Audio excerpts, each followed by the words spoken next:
कार्यक्रम सीधा कुरा जनतासँग हेर्नको निमित्त न्यूज 24 टेलिभिजन हेरेर बसिरहनु भएका र इन्टरनेटको माध्यमबाट विश्वभर हामीलाई हेरेर बसिरहनु भएका तमाम दर्शक महानुभावलाई हार्दिक स्वागत गर्दछु। म सम्झना भुजेल।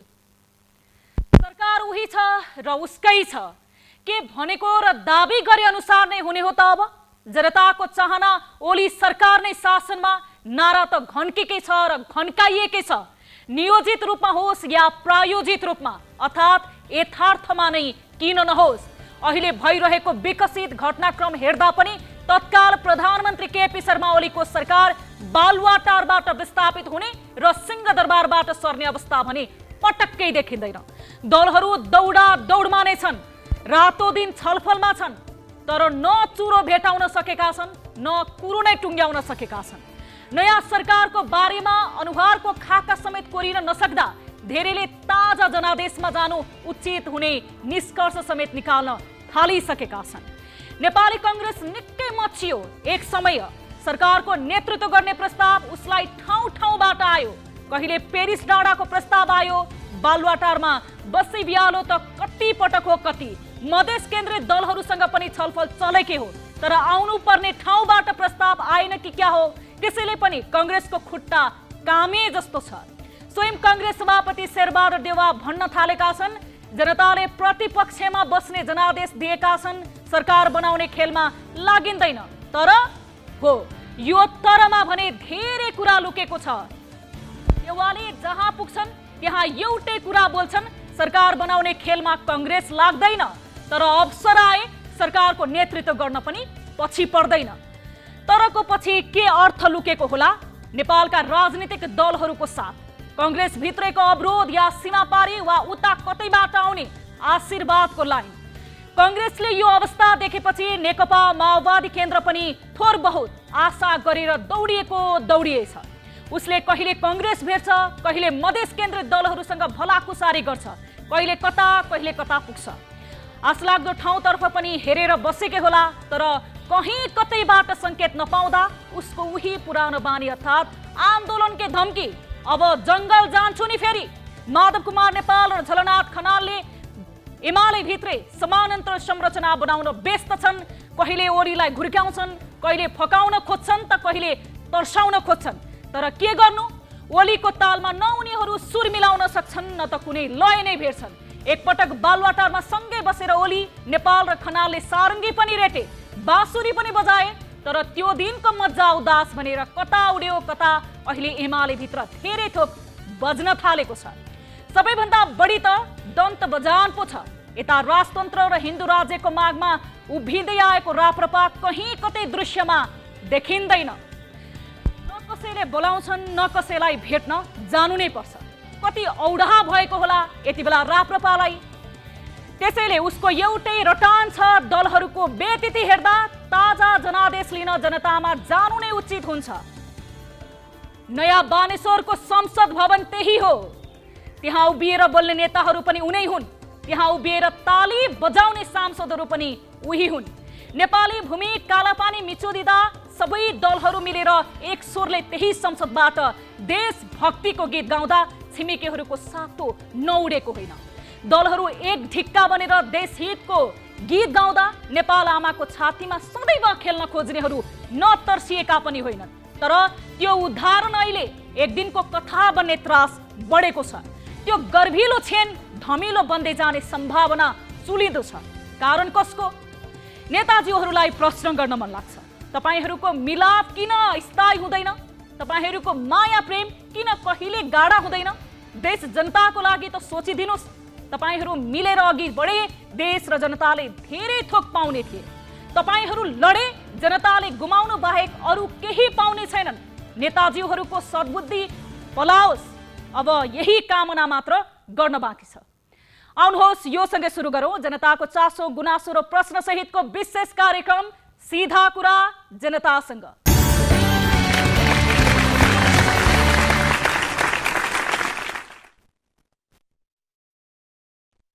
कार्यक्रम सीधा कुरा जनतासँगको अर्को नयाँ एउटा एपिसोडमा आज हामीले कार्यक्रममा विशेष रिपोर्टहरू समावेश गरेका छौं र विभिन्न विषयमा हामी सम्बन्धित व्यक्तिहरूसँग पनि प्रत्यक्ष कुराकानी गर्ने प्रयास गर्नेछौं कार्यक्रम अवधिभर। आजको कार्यक्रममा हामीले समसामयिक राजनीतिक घटनाक्रमको विषयलाई जोडेका छौं। कार्यक्रमको सुरुवातमा यो आम चासोको पनि विषय रहेको छ। यति बेला राजनीतिक यो खिचातानीको अवतरण कसरी हुनेछ भन्ने र यो राजनीतिले कुन निष्कर्ष लिनेछ भन्ने आम चासोको विषय बनेको छ। यस विषयमा हामी कुराकानी गर्नेछौँ प्रधानमन्त्रीका परराष्ट्र सल्लाहकार राजन भट्टराईसँग कुराकानीको प्रयास गर्नेछौँ भने हामीसँग अर्को एउटा विशेष रिपोर्ट रहेको छ।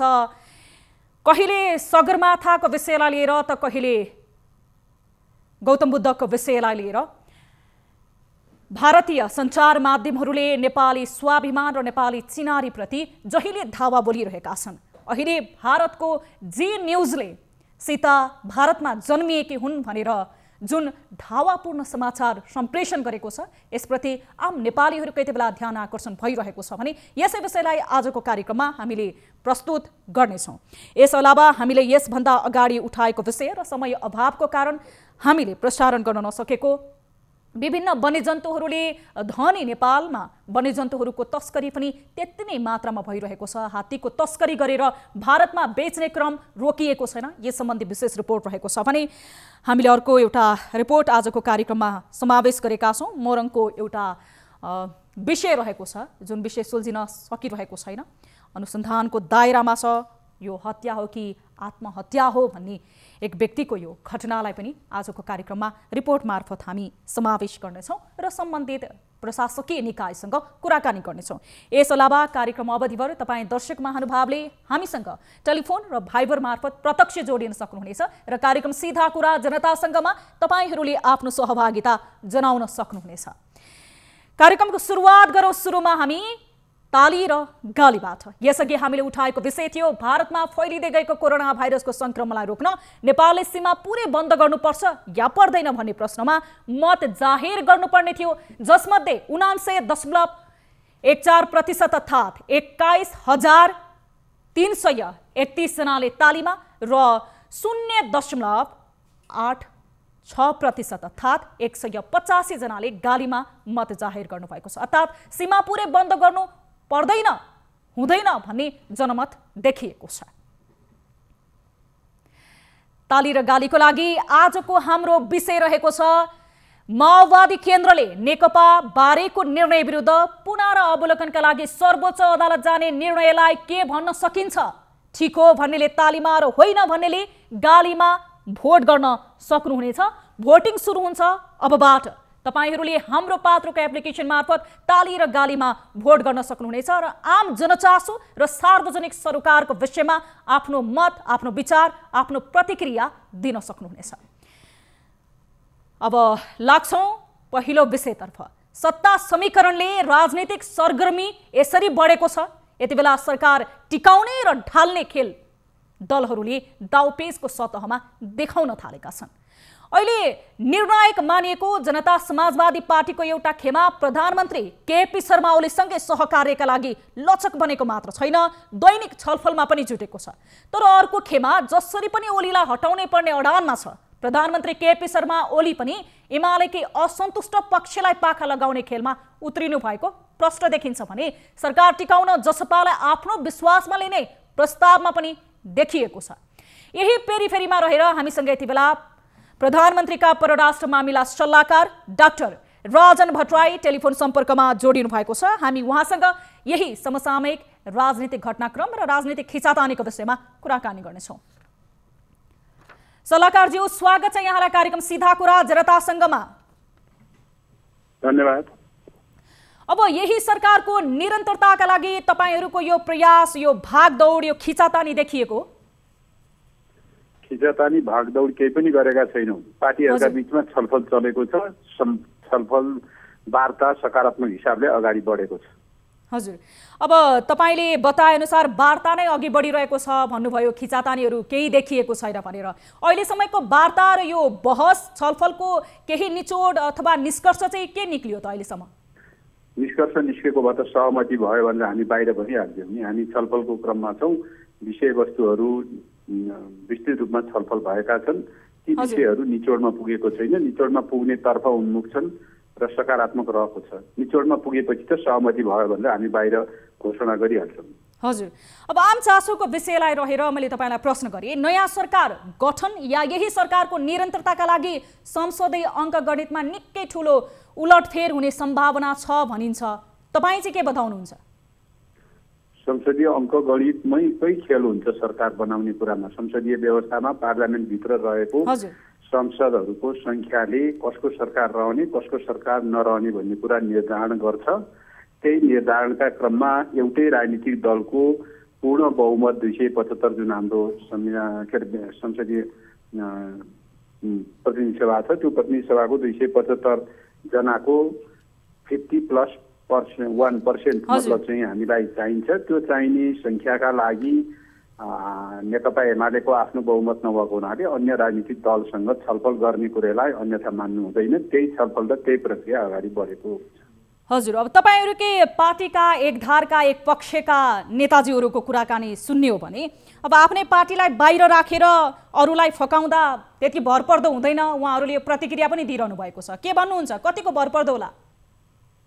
हाम्रो party Nepal communist party UML र सूर्य चिन्हकाबाट निर्वाचित सांसदहरू अन्ततोगत उहाँहरू एक ठाउँमा उभिनुपर्छ।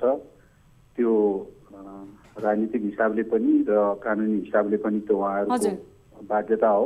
अब कतिपयलाई लाग्न सक्छ मलाई ठिक लागेको छैन भनेर उहाँहरू बाहिर गइरहनु भएको छ, त्यो यथार्थ हो।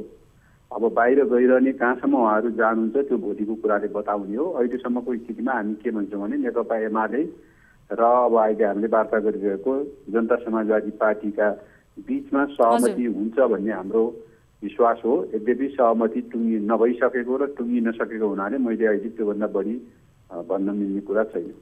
हजुर, अब जस्तो जसपासँग आज बालुवाटारमा भएको भनिएको यो जुन तपाईँहरूको वार्ता छ, यसले कस्तो सङ्केत दिएको छ? बताउन मिल्ने छ भने बताइदिनुहोस्। वार्ता सकारात्मक तर्फ सहमतितर्फ उन्मुख छ। सहमतितर्फ उन्मुख छ। अब अन्त्यमा एमाले एक ढिक्का बन्ने अवस्था सकिएको हो भनेर धेरैले पनि भनेका छन्। तपाईँहरूकै यो खिचातानीलाई आकलन गर्ने हो भने तपाईँ चाहिँ के देख्नुहुन्छ? म नेकपा एमाले एक हुनुपर्छ र एक रहेर अगाडि जानुपर्छ। हिजो गरिएका गल्तीका विषयमा महसुस गरेर गल्ती सच्याएर अगाडि जाने कुरामा गल्ती गरेका साथीहरू त्यसअनुसार आउनुपर्छ भन्ने पक्षमा छु र मलाई लाग्छ हाम्रो पार्टीका अध्यक्ष र प्रधानमन्त्रीले पनि त्यो कुरा बताइरहनु भएको छ। त्यसअनुसार नै हुन्छ भन्ने हामीलाई लागेको छ। हस्, समय र जानकारीको लागि धेरै धेरै धन्यवाद। तपाईँहरूको एमालेको एकता चाँडै सकियोस् र यो राजनीतिक खिचातानीको न्युजहरू हामीले पनि सम्प्रेषण गर्नु नपरोस्। धन्यवाद। समय र जानकारीको लागि धन्यवाद। दर्शक महानुभाव, यति बेला हामीसँग जोडिनु भएको थियो प्रधानमन्त्रीका परराष्ट्र सल्लाहकार राजन भट्टराई। खासमा यति बेला सत्ता समीकरणको लागि भइरहेको यो अङ्कगणितको विषय र नेकपाको एक ढिक्का हुन्छ हुँदैन, नेकपामा किन यसरी खिचातानी बढिरहेको छ एमाले भित्र भन्ने विषयमा पनि हामीले जानकारी लिएका थियौँ। अब लाग्छौँ अर्को विषयतर्फ। नेपाल र भारतको सम्बन्ध छिमेकी देशले मात्र जोडिँदैन, बहुसङ्ख्य हिन्दू धर्म भएका यी दुवै मुलुक सांस्कृतिक र धार्मिक रूपले पनि जोडिएका छन्। भगवान कृष्णका ग्वालाहरूको काठमाडौँ उपत्यकामा शासन रहेको प्रसङ्गदेखि राम र सीताको जोडीले पनि नेपाल र भारतको सम्बन्धलाई जोडेको छ। केदारनाथ पशुपतिनाथ मात्र होइन, धार्मिक र संस्कृतिले दुई देशको सम्बन्ध स्थापित गर्छ। यो सम्बन्धलाई बिगार्न भारतीय सञ्चार माध्यमहरू लालायित हुने गरेको तथ्य उनीहरूले सम्प्रेषण गरेको केही विवादास्पद भनाइको पुष्टि गर्छ। हिन्दू धर्ममा विष्णुको 10औं अवतार मानिएका सिद्धार्थ गौतम बुद्धको प्रसङ्ग होस् या योग साधनामा भारतले गर्ने दाबीहरूले पनि इतिहासलाई बङ्ग्याइदिन खोज्छ। कहिले विवाद नभएको जानकी अर्थात् सीताको जन्मभूमिबारे भारतीय सञ्चार माध्यममा पुनः भ्रम छर्न खोजेको छ। एउटा यस्तै प्रसङ्ग भारतीय समाचार च्यानल जी न्युजले प्रसारण गरेर धार्मिक मान्यता र ऐतिहासिक आधारलाई बङ्ग्याउने प्रयास गरेको छ। हेरौँ यो रिपोर्ट। नेपाल र भारत दुई देशका लागि सांस्कृतिक र धार्मिक दुवै रूपमा सम्बन्ध जोगाइराखेको राम जानकीको प्रसङ्गलाई भारतको एउटा समाचार च्यानल जी न्युजले तोडमोड गरेको छ। जानकी अर्थात् सीताको जन्मस्थान हाल नेपालको जनकपुरमा पर्ने तथ्यलाई तोडमोड पार्ने प्रयास आत्मरतिमा रमाउनु बाहेक केही होइन। हरेक विवाह पञ्चमीमा राम जन्मभूमि मानिएको अयोध्याबाट नेपालको जनकपुरमा जन्ती आउने संस्कृतिमाथिकै प्रहार गर्नु हरेक हिन्दूका लागि ठेस पुर्याउने बाहेक केही होइन। नेपाल तपोभूमि हो, अर्थात् योग, ध्यान र हिन्दू आस्थाका केन्द्रहरूको महत्त्वपूर्ण स्थल पनि हो। सीताको जन्मभूमिबारे भारतीय च्यानलको अफवाह। भारतको च्यानल जी न्युजमा सीताको जन्म बिहार राज्यको सीतामढीमा भएको दावी गरिएको छ। बिहार राज्यको स्थापना दिवसको अवसरमा जी न्युजको DNA कार्यक्रममा सीता जन्मभूमिलाई लिएर गलत व्याख्या गरिएको छ। बुद्धको जन्म भएको स्थान पनि भारतमै रहेको दावी गर्ने भारतीयहरूले बल्ल हिजो आज बोधगयामा ज्ञान प्राप्त गरेको बुझ्न थालेका छन्। तर कहिले विवाद नभएको सीताको जन्मभूमिलाई लिएर भारतीयहरूले सांस्कृतिक र धार्मिक मान्यतामाथि नै हस्तक्षेप पुनः दोहोर्याएका छन्। भारतको बिहार राज्यमा पर्ने सीतामढीमा सीताको जन्म भएको गलत व्याख्या गर्न थालिएको छ। उनीहरूको तर्क सीताको मन्दिर रहेको भन्ने मात्र छ। सीताको मन्दिर विश्वका धेरै मुलुकमा छ के अब ती सबै स्थानमा सीताको जन्म भएको दावी गर्ने? जुन आम भारतीय नागरिक र धर्म गुरुहरूकै मान्यताको खिलाफ यो दावीलाई लिन सकिन्छ। सीताको जन्म नेपालमा रहेको जनकपुरमा भएको भन्ने तथ्यलाई तोडमोड गर्ने प्रयास गरिँदैछ। आधारहीन तथ्य सार्वजनिक गर्ने भारतीय सञ्चार माध्यमको यो चरित्र पुनः उदाङ्गो भएको छ। सीताको जन्मस्थान नेपालको जनकपुर। त्रेता युगमा सीताराम यो भेक्कै आदर्श मानिन्थे। अहिले पनि हिन्दू धर्मावलम्बीसँगै धेरैले सीतारामलाई आदर्श मान्दछन्। सीताको जन्मस्थानको चर्चा अघि मिथिला राज्यको सन्दर्भ बुझ्न जरुरी हुन्छ। मिथिला जसलाई तिरहुत वा तिरभुक्तिको नामले समेत चिन्ने गरिन्छ। नेपालको दक्षिण पूर्वी तथा मध्य र भारतको बिहारका केही भाग मिथिला क्षेत्र मानिन्छ। त्रेता युगमै मिथिला राज्यको राजधानी जनकपुर रहेको विभिन्न ग्रन्थहरूमा उल्लेख छ। राजा जनक बस्ने जनकपुरमा नै सीताको जन्म भएको मानिन्छ। शिरध्वज नामका राजा जनक, सीता र मिथिला राज्यको जनकपुरको जिकिर पद्म पुराण, वायु पुराण, ब्रह्माण्ड पुराण लगायतका ग्रन्थहरूमा गरिएको छ। भगवान रामको वर्णन गरिएको रामायणमा महर्षि वाल्मीकिले पनि सीताको जन्म जनकपुरमै भएको भन्ने उल्लेख गरेका छन्। उनले मात्र होइन, वशिष्ठ, अगस्त्य, कालिदासले पनि सीताको जन्म जनकपुरमै भएको उल्लेख गरेका छन्। हिन्दू ग्रन्थहरूमा उल्लेख भएको यो प्रसङ्गलाई गलत साबित गर्न सकिँदैन। जनकपुरमा रहेको जानकी मन्दिर निर्माण सन् 1895मा सुरु गरिएको थियो। त्यसको 16 वर्षमा पूरा भएको थियो। यो मन्दिर निर्माणमा टिक मगटकी महारानी कुमारी वृषभानुको प्रसङ्ग उल्लेख छ। वृषभानुका सन्तान थिएनन्। उनले जनकपुरमा पुगेर राम सीताको पूजा गर्दै सन्तान प्राप्त भए मन्दिर बनाउने भाकल गरेकी थिइन्। सन्तान भएपछि त्यस बेलाको कुल 9 लाख रुपैयाँ खर्च गरेर मन्दिर बनाएकी थिइन्। त्यसैले जानकी मन्दिरलाई 9 लाख पनि भनिन्छ। उनलाई सपनामा सीता माताको जन्मस्थानमा मन्दिर बनाउन सुझाइएको किम्वदन्ती रहेको छ। भारतीय प्रधानमन्त्री मोदीको आस्था। भारतमा अयोध्याको प्रसङ्ग लामो समय विवादमा रह्यो। त्यहाँको सर्वोच्च अदालतले रामको जन्मस्थान अयोध्या भएको फैसला सुनाउँदै मन्दिर बनाउन आदेश दियो। त्यही अयोध्याबाट हरेक विवाह पञ्चमीमा जनकपुरमा जन्ती आउने प्रचलन छ। भारतीय प्रधानमन्त्री नरेन्द्र मोदी जनकपुर दर्शनका लागि आए। 2075 साल वैशाख 28 गते उनी जनकपुरमा उत्रिएका थिए।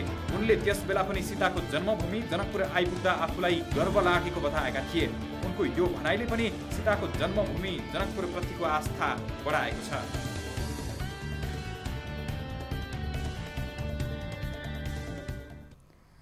दर्शक महानुभाव, हामी यसै विषयमा आधारित रहेर कुराकानी गर्न गइरहेका छौँ। यति बेला हामीसँग जानकी मन्दिरका छोटे महन्त राम रोशन दास वैश्य हाम्रो सम्पर्कमा जोडिनु भएको छ। हामी उहाँसँग यस विषयमा कुराकानी गर्नेछौँ। यति बेला हामीसँग उहाँ जोडिनु भएको छ। महन्तज्यू, स्वागत छ यहाँलाई कार्यक्रम सीधा कुरा जनतासँगमा। महन्तज्यू, सुन्दै हुनुहुन्छ मलाई? तपाईँले सुन्दै हुनुहुन्छ?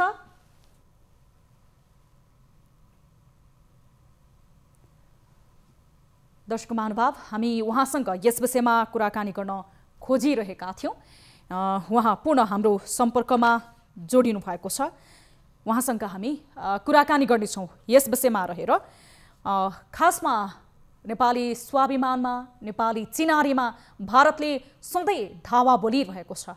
चाहे त्यो भारतका राजनीतिक दलका जसले देशको सम्बन्धलाई बुझेका भनिएका व्यक्तिहरूबाट होस् या भारतीय सञ्चार माध्यमहरूबाट, यसरी कुनै पनि आधार नभएको विषयहरूमा विभिन्न गलत समाचारहरू सम्प्रेषण गरेर नेपालको चिनारी, नेपालको धार्मिक आस्था जोडिएको विषय, नेपालको स्वाभिमानमाथि भ्रम फैलाउने काम भइरहेको छ र यस विषयमा हामी कुराकानी गर्न गइरहेका थियौँ महन्तज्यू।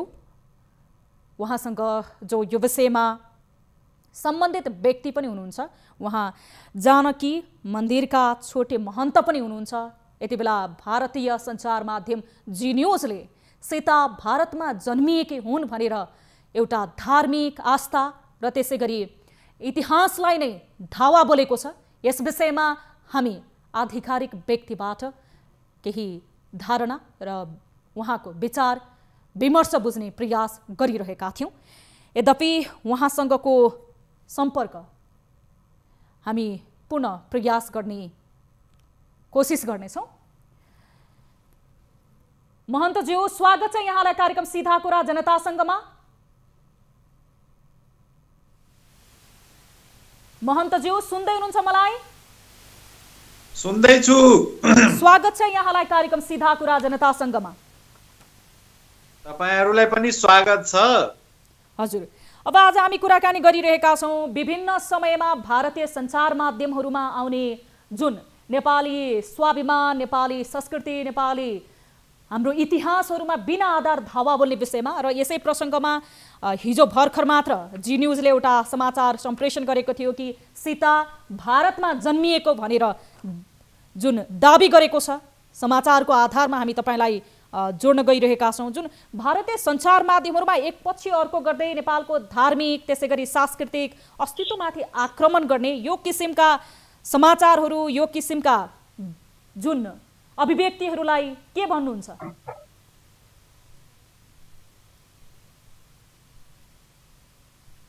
महन्तज्यू सुन्दै हुनुहुन्छ मलाई? सुन्दैछु। बताउनुस् त, तपाईले मेरो प्रश्न सुन्नुभयो? यो मलाई जुन यो जी न्युजबाट जुन भारतीय सञ्चार माध्यमबाट कुरा आएछ त्यसमा त अब मैले सान्दर्भिक मैले सुनेको छैन, तर तपाईको जुन हाम्रो नेपालमा जुन मिथिलाञ्चल छ जानकी मन्दिर, त्यो राजा जनककै दरबार हो। हजुर।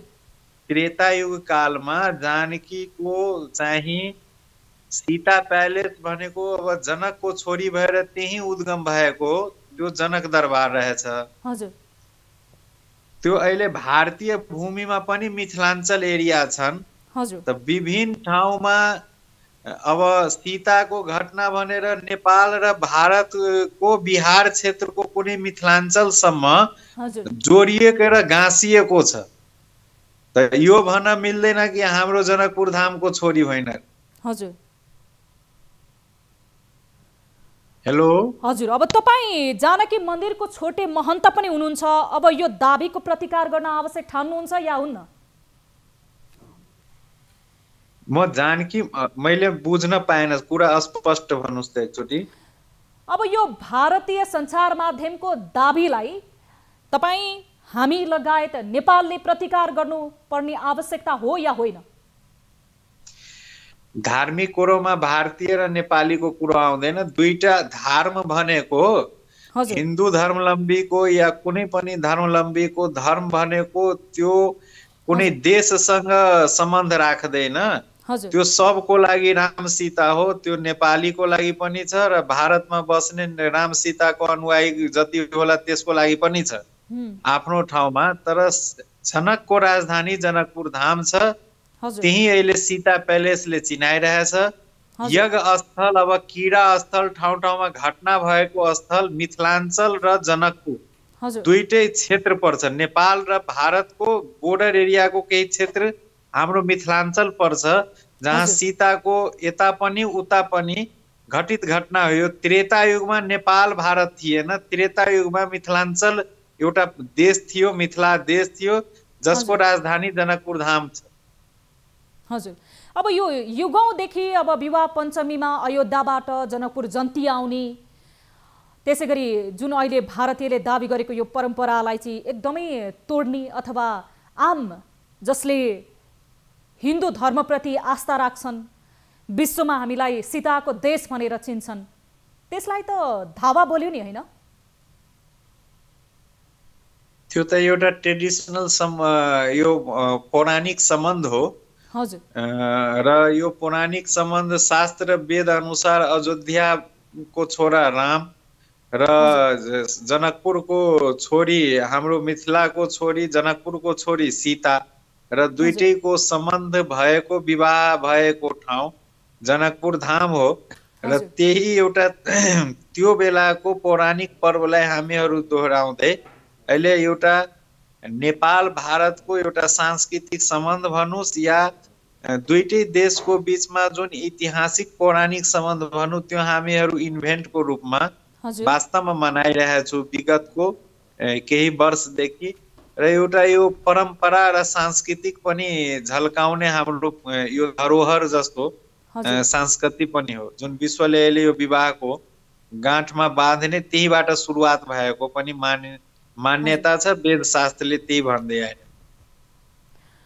अब यो आम दर्शक महानुभाव जसले यति बेला टेलिभिजन हेरेर बसिरहनु भएको छ अब सीताको जन्मभूमि जनकपुर नै हो भन्ने आधारहरू एकचोटि हामीसँग के छन् यस बारेमा पनि बताइदिनुस् न।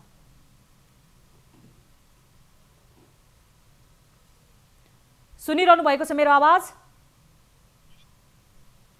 अब आवाज एकचोटि फेरि भन्नुहोस् स्पष्ट। अब आम दर्शक महानुभाव जसले यति बेला हाम्रो टेलिभिजन हेरेर बसिरहनु भएको छ र कतिपय ती युवाहरू त्यस पछाडि हाम्रा जुन अहिलेका जेनेरेसनहरूलाई बताइदिनुस् कि सीताको जन्मभूमि जनकपुर नै हो भन्ने आधारहरू हामीसँग के छन्?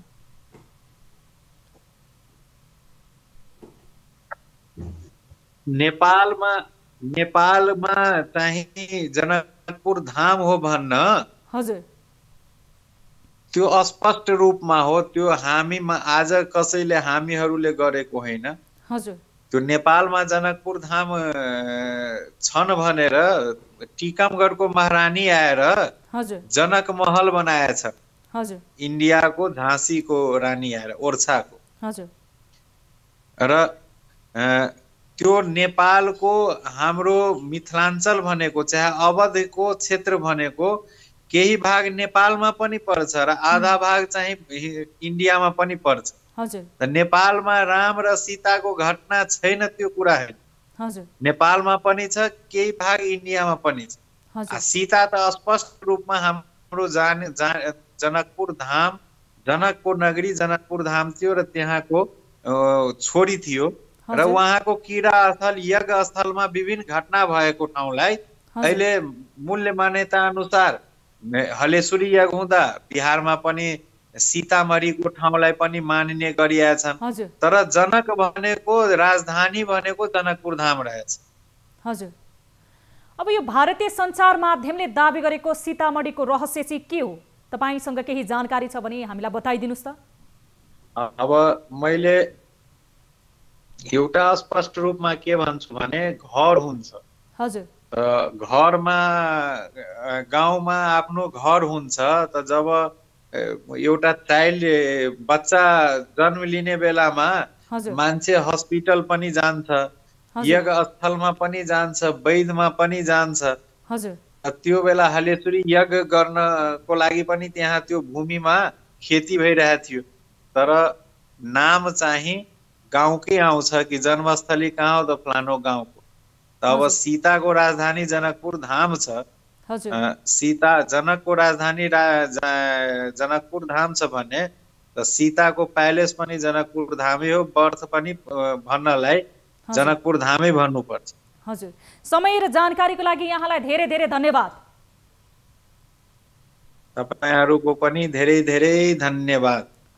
हस् यति बेला हामीसँग जोडिनु भएको थियो जानकी मन्दिरका छोटे महन्त राम रोशन दास वैश्यप जसले यति बेला हामीलाई जानकारी गराउँदै हुनुहुन्थ्यो सीताको जन्मभूमि जनकपुर नै हो भन्ने विभिन्न आधारहरूको विषयमा हामीलाई जानकारी दिँदै हुनुहुन्थ्यो र सीताको जन्मभूमि जनकपुर हुँदाहुँदै पनि यति बेला भारतीय सञ्चार माध्यम खासमा जी न्यूजले हिजो मात्र सीताको जन्मभूमि भारतमै भएको भनेर दावापूर्ण एउटा अतिरञ्जित समाचार सम्प्रेषण गरेको थियो र यसै विषयमा हामीले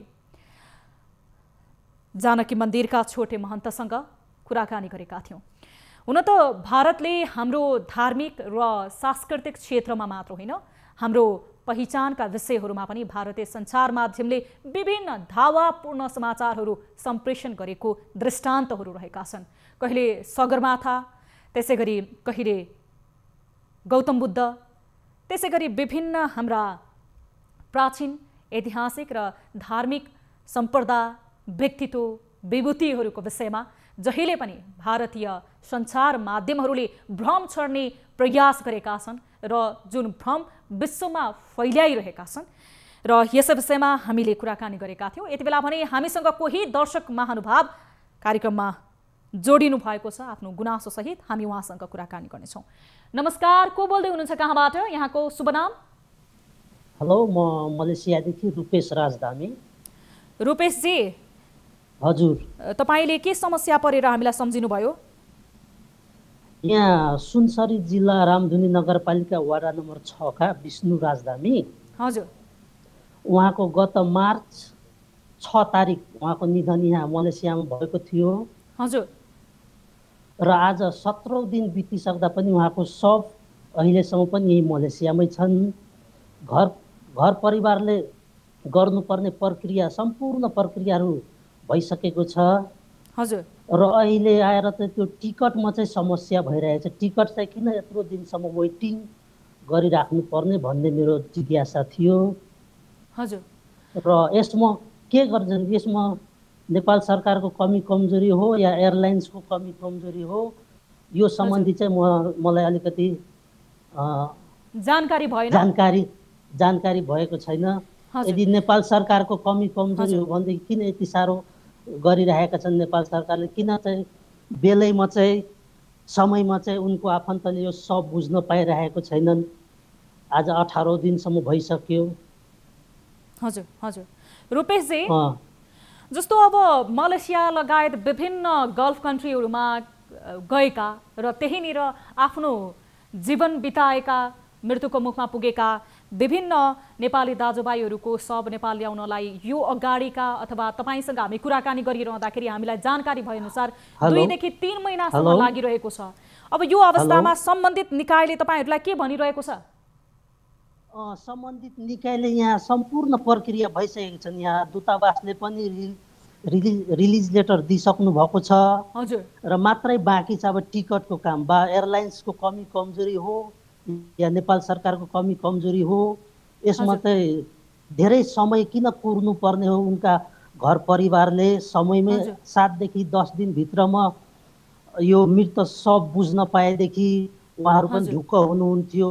यो बिचमा उहाँहरूको यत्रो लामो समयको पीडा उहाँहरूले भोगिराख्नु भएको छ। हजुर, हुन्छ रूपेशजी, हाम्रो टिमको साथीले तपाईँलाई सम्पर्क गर्नुहुनेछ र हामी सम्बन्धित निकायसँग यो विषयमा विशेष जानकारी पनि लिनेछौँ र हामी पहल पनि गर्नेछौँ। तपाईँ हामीसँग जोडिनु भयो, त्यसको लागि धेरै धेरै धन्यवाद। ल, तपाईँको युनिटलाई पनि धन्यवाद। हस्, दर्शक महानुभाव, यति बेला हामीसँग जोडिनु भएको थियो मलेसियाबाट रूपेशजी। उहाँको यति बेला साथी जो मलेसियामा काम गर्दा गर्दै वैदेशिक रोजगारीको सिलसिलामा त्यहाँ उहाँको मृत्युवरण भयो। तर अहिलेसम्म 17 दिन बितिसक्यो। उहाँको परिवारले सम्पूर्ण प्रक्रिया पुर्याउँदाखेरि पनि यति बेला उहाँको शव नेपाल ल्याउन पाइएको छैन।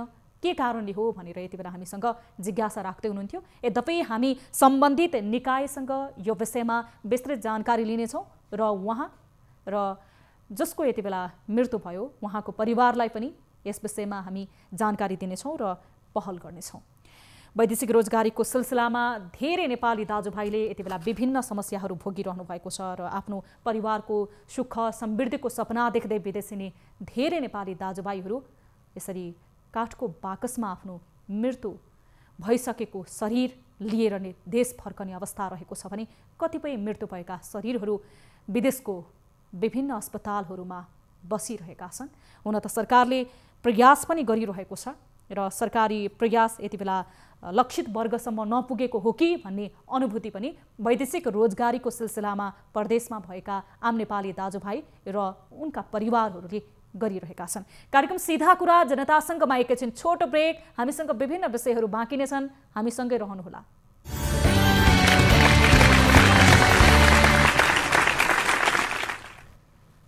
ब्रेकपछि स्वागत छ कार्यक्रम सीधा कुरा जनतासँगमा। आज हामीले विभिन्न विषयहरू कार्यक्रममा समावेश गरेका थियौं। अब लागौं अर्को विषयतर्फ। के तपाईलाई थाहा छ नेपालमा हात्ती पनि बिक्री हुँदो रहेछ? खसी बोका बिक्री भए झैं संरक्षित जनावर हात्ती पनि बेचिन्छ। सुन्दा अनौठो लाग्छ होला।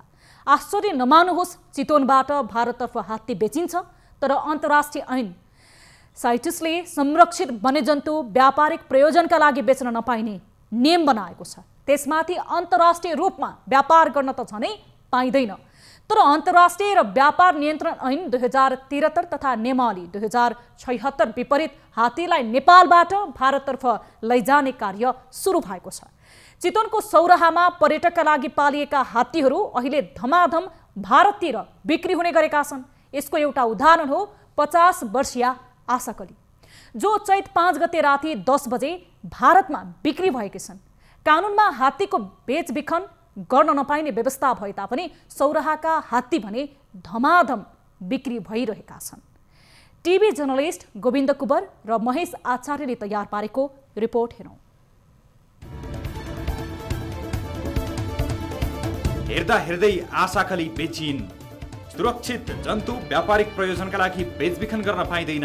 अन्तर्राष्ट्रिय अनसाइटिकले हात्ती बेचबिखनमा रोक लगाएको छ। तर चितवनको सौराहामा रहेका हात्ती धमाधम भारततर्फ बिक्री भइरहेका छन्।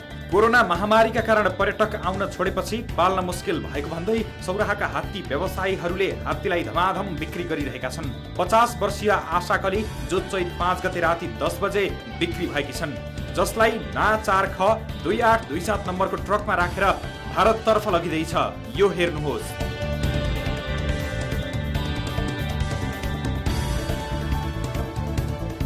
यी आशाकली त एक उदाहरण मात्र हुन्।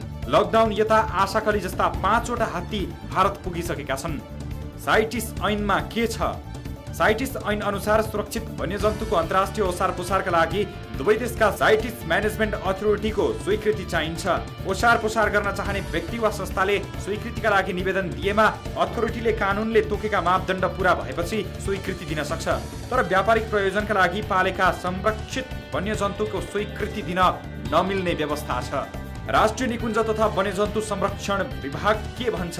राष्ट्रिय निकुञ्ज तथा वन्यजन्तु संरक्षण विभागले पनि सौराहाका हात्ती बेचेर भारत पुर्याउने काम भइरहेको सूचना पाएको जनाएको छ।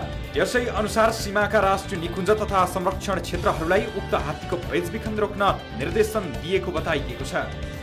कानुन मान्दैनन् हात्ती मालिक। हात्तीलाई अन्तर्राष्ट्रिय व्यापार गर्ने मात्र होइन, घरपालुवा बनाएर राख्ने काम पनि गैर कानुनी हो। होटल मालिक र सञ्चालकहरूले वन्यजन्तुको हितका लागि बनेका कानुन मान्दैनन्। वन तथा वातावरण मन्त्रालयका अनुसार नेपालमा 128 वटा निजी हात्ती छन्। नेपालमा जङ्गली हात्तीको गणना नभए पनि हात्ती 200 देखि 227 वटासम्म रहेको अनुमान गरिएको छ। भारतमा बिक्री भएको आशाकली नामको हात्ती जङ्गल वर्ल्ड रिसोर्टको हो। दर्शक महानुभाव, एक हिसाबले भन्ने हो भने यो देशमा बेच्न बाँकी अब केही छैन। यति बेला वन्यजन्तु आरक्षणमा आरक्षण दिएर राखिएको, देशको राज्य कोषबाट त्यहाँ सेवा र सुविधा दिएर राखिएको कर्मचारीहरूको रोहबरबाट हात्ती बेचिन्छ। वन्यजन्तुहरूको तस्कर भइरहेको छ। तर सम्बन्धित निकाय यति बेला मौन छ, थाहा पाएर पनि थाहा नपाए जस्तो गरिरहेको छ। यदि वन्यजन्तु आरक्षण भएन र जुन भनिरहेको छ, यसरी आरक्षण क्षेत्र र निकुञ्ज क्षेत्रहरूमा वन्यजन्तु आरक्षण गरिएको छ त? यस विषयमा हामीले प्रश्न गर्न गइरहेका थियौँ सम्बन्धित निकायहरूसँग। यति बेला हामी टेलिफोन सम्पर्क गर्ने प्रयास गरिरहेका छौँ।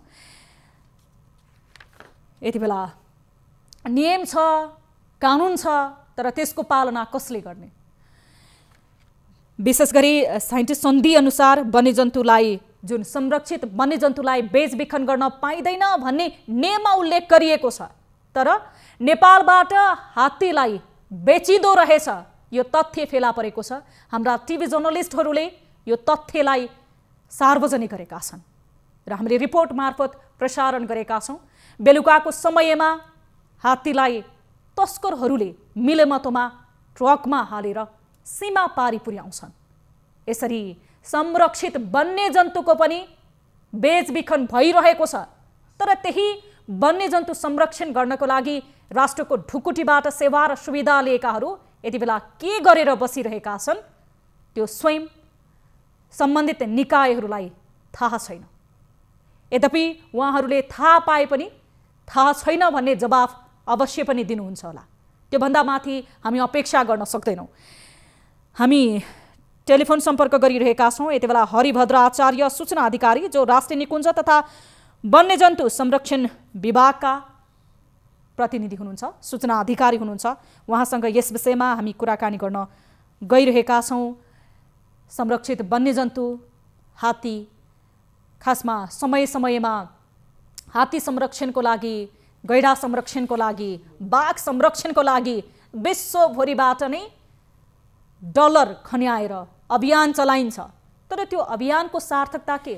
संरक्षित वन्यजन्तुलाई निकुञ्जको रोहबरबाट तस्करहरूले लिएर जान्छन् भने, तस्करी हुन्छ भने संरक्षणको नारा व्यवहार कहाँ देखियो र? यस विषयमा हामी कुराकानी गर्न गइरहेका छौँ। यद्यपि सम्बन्धित निकायका व्यक्तिहरूले फोन उठाउनु भएको छैन। उहाँहरू बोल्न चाहनुहुन्न।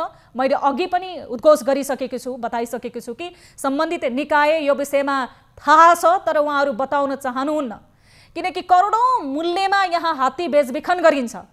त्यो पनि राष्ट्रिय आरक्षण निकुञ्ज क्षेत्रबाट, संरक्षण क्षेत्रबाट हात्तीको तस्कर गरिन्छ। सम्बन्धित निकायलाई टेलिफोन सम्पर्क गर्दा उहाँहरू यो विषयमा बोल्न मिल्दैन भन्नुहुन्छ। यो किसिमको उहाँहरूको जवाफ रहेको छ। संरक्षित निकुञ्ज क्षेत्रहरू, आरक्षणहरू हाम्रो सम्पत्ति हुन् र विश्वमा हामी विभिन्न लोप उन्मुख जीव जनावरको हिसाबले पनि धनी छौँ र विश्वका विभिन्न प्लेटफर्महरूमा गएर सगौरव भन्न चाहन्छौँ कि हाम्रो देशमा विभिन्न पर्यटकहरू भित्र्याउने आधारहरू रहेका छन्, हाम्रा प्राकृतिक सम्पदाहरू रहेका छन् र सँगसँगै त्यो प्राकृतिक सम्पदाभित्र, हाम्रा वन जङ्गलभित्र रमाएर बस्ने हामीसँग गैडा छन्, हात्ती छन् भनेर हामी सङ्ख्यात्मक रूपमा गन्छौँ। सरकारका प्रतिनिधिहरूले विभिन्न सेमिनारहरूमा उद्घोष गरेर आउनुहुन्छ, तर यति बेला देखियो एउटा ट्रकको नम्बरसम्म हामीले उल्लेख गरेका छौँ। निकुञ्जको रोहबरबाट यसरी हात्तीहरू तस्कर भएका छन्। हात्तीहरूलाई तस्करी गरेर लगिँदैछ, त्यो पनि भारततर्फ। कसको सेटिङमा भइरहेको छ हात्तीको तस्करी? यो विषयमा हामीले सम्बन्धित निकायलाई गम्भीर ध्यान आकर्षण गराउन चाहन्छौँ। यद्यपि उहाँहरूले टेलिभिजन हेर्दै हुनुहुन्छ भने हामीले टेलिफोन सम्पर्क गर्दा उहाँहरू यो विषयमा बोल्न मानिरहनु भएको छैन। यो सानोतिनो अथवा सामान्य सेटिङ, सामान्य आँट र सामान्य रूपमा पक्कै पनि तस्करी भएको होइन। हात्ती तस्करमा ठुलै गिरोहको, ठुलै तस्करहरूको समूह लागि परेको छ। यो प्रश्न छ। हामी यस विषयमा निरन्तर फलोअप गर्नेछौँ र सम्बन्धित व्यक्तिसँग प्रश्न गरेरै छाड्नेछौँ। अब अर्को विषयतर्फ लागौँ। एक व्यक्ति झुन्डिएको अवस्थामा मृत फेला परे, तर उनको आत्महत्या हो या हत्या, यो विवाद उनको मृत्युसँगै चर्किएको छ। झुन्डिएको प्रकृति हेर्दा उनको आत्महत्या हो भनेर पत्याउने कुनै ठाउँ छैन। यही भएर उनको परिवारजनले सब बुझ्न मानेका छैनन्, तर प्रहरीले जसरी भए पनि सब बुझ्ने दबाब दिँदै आएको छ। विराटनगर वडा नम्बर 19 धनपुरा भन्ने ठाउँको सुनसान स्थानमा भेटिएको कान्छा भनिने नितेश कुमार राई झुन्डिएका होइनन्, झुन्ड्याइएको हो भन्दै उनका परिवारजन र छिमेकीहरूले सत्य तथ्य छानबिनका लागि दबाब बढाएका छन्। झुन्डिएका व्यक्तिले हातको मुठीमा माटो बोकेको, घाँटीमा बाँधेको डोरीको गाँठो अघिल्तिर फर्किएको र शरीरभरि नीलडाम देखिएको छ। 4 जना साथीहरूसँग खानपिनमा निस्किएका नितेश फर्किएनन्, तर अन्य 4 भाइ साथीहरू भने सकुशल फर्किए। यता मोरङ प्रहरीले भने छानबिन नगरिकन नै परिवारजनलाई सब बुझ्ने दबाब बढाएपछि घटना झनै रहस्यमय बनेको छ। विराटनगरबाट हाम्रा टिभी जर्नलिस्ट धीरज दाहालले पठाएको यो रिपोर्ट हेर्नुहोस्। गत शुक्रबार विराटनगर 3 का कान्छा भनिने नितेश कुमार राईको शव शंकास्पद अवस्थामा भेटियो। विराटनगर 19 स्थित धनपुराको सुनसान स्थानमा मृत अवस्थामा भेटिएको कान्छाको शव झुन्डिएको अवस्थामा थियो, तर परिवारजनले आत्महत्या नभई हत्या भएको भन्दै शव बुझ्न अस्वीकार गरेका छन्। सडकबाट करिब 1.5 किलोमिटर टाढा धनपुराको सुनसान एकान्त ठाउँमा राईको शव फेला परेपछि उनका परिवारले जिल्ला प्रहरी कार्यालय मोरङलाई तत्काल जानकारी गराएको थियो। मृतक राईको शव भएको स्थानमा डोरी बरामद भएकाले आत्महत्या गरेको हुन सक्ने प्रहरीको आशंका छ। तर मृतकको शरीरमा निलडाम देखिएको, घाँटीमा बाँधेको डोरीको गाँठो अघितिर फर्किएको, हातको मुठीमा माटो बोकेकाले उनको आत्महत्या नभई हत्या भएको परिवारको किटानी दाबी छ। हामीलाई हत्यारा चाहियो, हामी त्यसैको लागि हामी उसलाई पर्खेर बसेका छौँ। हत्यार प्रहरीले कहिलेसम्म के अरे यो निष्कर्ष निकाल्छ भन्ने हामी त्यसमै अडेर बस्छौँ। खानपिनका लागि बोलाएर हत्या गरे श्रीमती लक्ष्मी।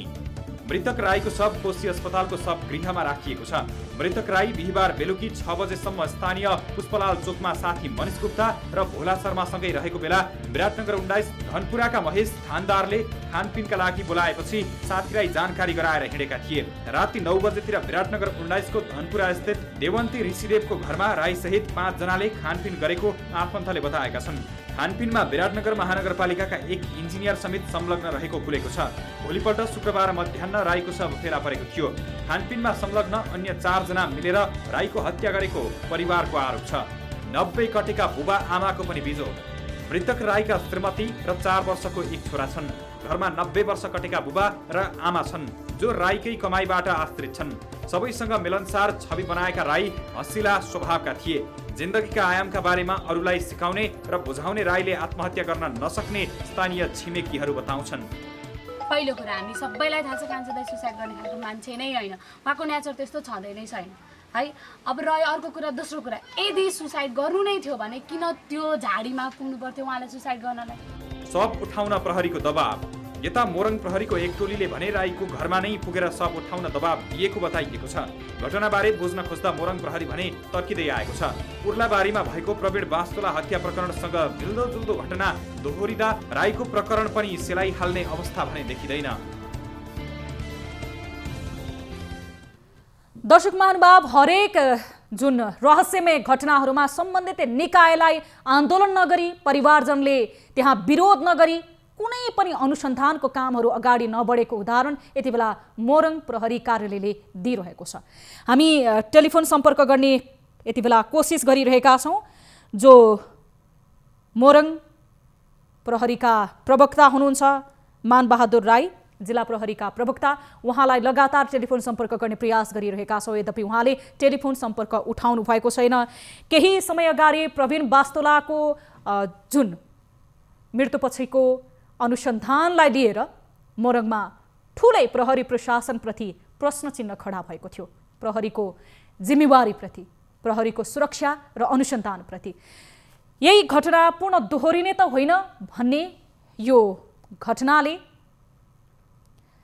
यति बेला उदाहरण दिइरहेको छ र परिवारका सदस्यहरू यो घटना सामान्य होइन भनेर प्रहरी प्रशासनलाई दबाब दिनुपर्ने, प्रहरी प्रशासनलाई औला खडा गर्नुपर्ने अवस्थामा पुगेका छन्। हामीले सम्बन्धित निकायका व्यक्तिसँग, जिल्ला प्रहरी कार्यालयका मोरङका मानबहादुर राईसँग टेलिफोन सम्पर्क गर्ने प्रयास गरिरहेका छौँ। यद्यपि उहाँले टेलिफोन सम्पर्क उठाउनु भएको छैन। यति बेला परिवारलाई सब बुझ्नको लागि दबाब बढाइएको छ, तर प्रहरीले यो दबाब बढाइरहँदाखेरि प्रहरीप्रति नै यो घटना रहस्यमय हो, प्रहरीले किन यस्तो भनिरहेको छ, अनुसन्धान किन निष्पक्ष गर्दैन भनेर परिवारजनले विभिन्न शङ्का र आशंका गरिरहेका छन्। उहाँको जो मृत्यु भएको व्यक्तिको मृत्यु सामान्य होइन भन्ने विभिन्न शरीरमा भएका नील डाम लगायत विभिन्न कुराहरूले प्रमाणित गरेको परिवारको आरोप रहेको छ। यस विषयमा हामी बुझ्नेछौँ र फलोअप गर्नेछौँ। यति बेला भने हामीसँग कोही दर्शक महानुभाव टेलिफोन सम्पर्कबाट जोडिनु भएको छ। हामी उहाँसँग कुराकानी गर्नेछौँ। नमस्कार। हेलो, स्वागत छ यहाँलाई कार्यक्रम सीधा कुरा जनतासँगमा। यहाँको शुभ नाम, कहाँबाट बोल्दै हुनुहुन्छ? हेलो, हजुर सुन्दै हुनुहुन्छ मेरो आवाज? हजुर सुने। नमस्कार। नमस्कार, यहाँको शुभ नाम, कहाँबाट बोल्दै हुनुहुन्छ? म जनकपुरबाट रामचन्द्र शाह बोलेको। रामसुनमजी, तपाईँले के समस्या, के गुनासो थियो र हामीलाई सम्झाउनु भयो, बताउनुहोस्। रामचन्द्र शाह। रामचन्द्रजी, तपाईँले आफ्नो गुनासो राख्न सक्नुहुन्छ। मेरो गुनासो यो थियो, त्यो मैले ग्लोबल सहकारीमा पैसा जम्मा फिक्स गरेको थिएँ 5 वर्षको लागि। हजुर। अनि त्यो पैसा चाहिँ के भन्छ यो ग्लोबल फ्युचर संस्था चाहिँ यसले तोडेर बेचेर अब जे भन्नुहोस् कुनै कारणवश यसले तोडेर हटाइसक्यो। अब यसले यो मान्छेले अब बेग्लै अर्कै काम गर्दैछ। हजुर। के भन्छ ठिकापट्टा बाटोहरू बनाउने काम गर्दैछ। आज भोलि गर्दा गर्दा यसले मलाई 4 वर्ष खाइसक्यो। पहिले पैसा जम्मा गरेको थिएँ, मैले सोचेँ कि म आफ्नो पैसा रिटर्न लिऊ भनेर, तर त्यसले अब दिनै मान्दैन। त्यही भएर मैले म्यासेज गरेको हुँ। हजुर। तपाईले सोध्नुभयो ग्लोबल सहकारीलाई मेरो 4 वर्षदेखि बचत गरेको पैसा किन नदिनु भएको भनेर? हजुर, मैले पटक पटक त्यसलाई सोध्दा त्यसले भन्छ आज दिन्छु, भोलि दिन्छु, यहाँ दिन्छु, उहाँ दिन्छु, अनि त्यसले दिनै मानेन। कारण के बताउनुहुन्छ उहाँहरू? हजुर, कारण के बताउनुहुन्छ? तपाईलाई पैसा नदिनुको कारण के हो रे? उहाँले के प्रतिक्रिया दिनुभयो? अब त्यसले कारण बताउँछ अब यो त के भन्छ। हजुर। अब त्यसमा 3-4 जना को थियो, मेरो घरको छिमेकी पनि थियो, रतन दाई भन्ने नामको। हजुर। अनि त्यो प्रदीप थियो, अनि त्यो गाउँको कुन केटाहरूसँग मिलेर बसेको थियो।